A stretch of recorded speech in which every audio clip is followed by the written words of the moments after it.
Yeah, it's totally counterintuitive, for sure. For sure. Yeah. I think there are a lot of different ways that you can approach that. I mean, one of them is, I think the more you diversify the ways that you put yourself out there, the greater chances you are of figuring out what works and what connects with people.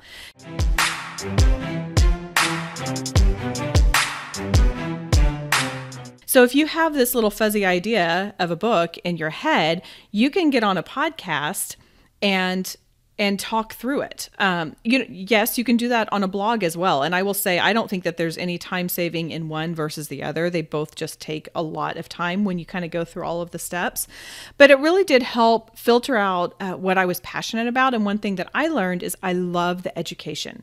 I never realized that until I kind of got into the podcasting, because it's a lot easier for me to talk through some of the educational aspects than it is for me to write, even though I love writing and I love finding the right words.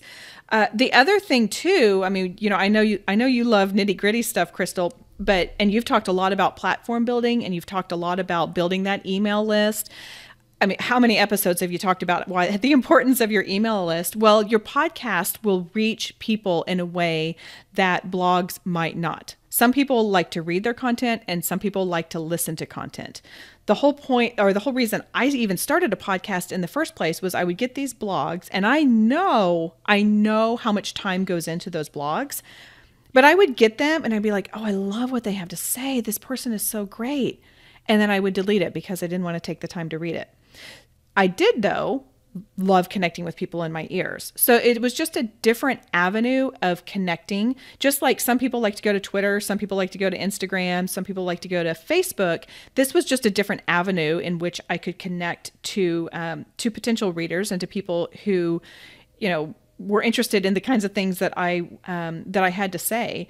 And really, too, I think that there's something about the spoken word that can help connect you in a deeper way. They get the tone of the voice. They get the inflections. They get it when you are saying something really angrily, or really softly. And that's a lot harder to do in the written word. You can absolutely do it. But I just felt like the podcasting was a nice complement to the writing process.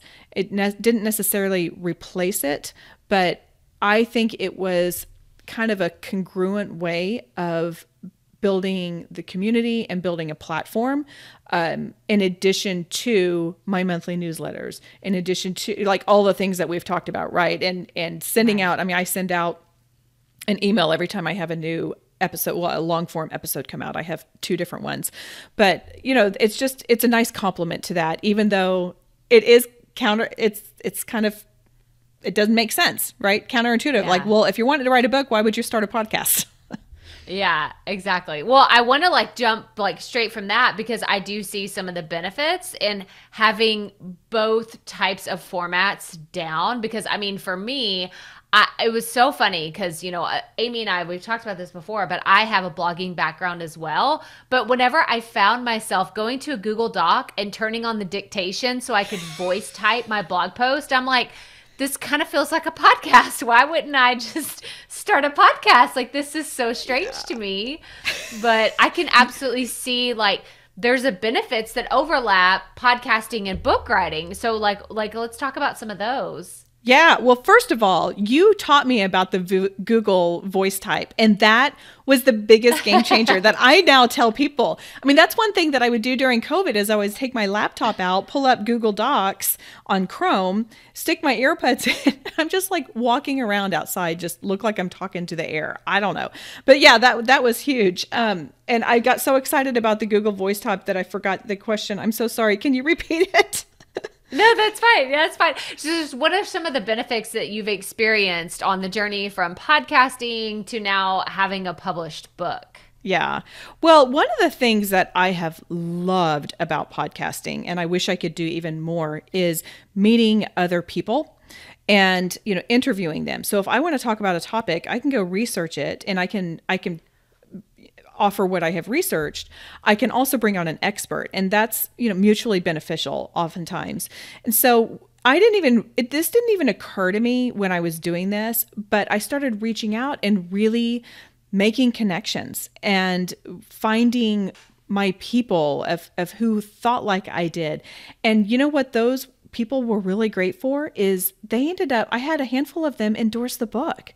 So I was able to develop working friendships, online friendships. I don't know what you want to call it, but, I was able to develop these relationships with these people. And then when it was time, I said, hey, I've got this thing. Is there any way that you can read it? And if you feel, if you would like to provide an endorsement. So when you are thinking about writing a book, these endorsements are super helpful, whether or not you are self-publishing or traditional publishing, because a traditional publishing and a book proposal, you're going to need to write out some of your potential endorsers. And that is a great way to say, look, I am in this game. I'm not doing this alone in my own little silo, and I have connections, because that can also, all of the different people that you make connections with, those are potential people to help you promote the book when you're done.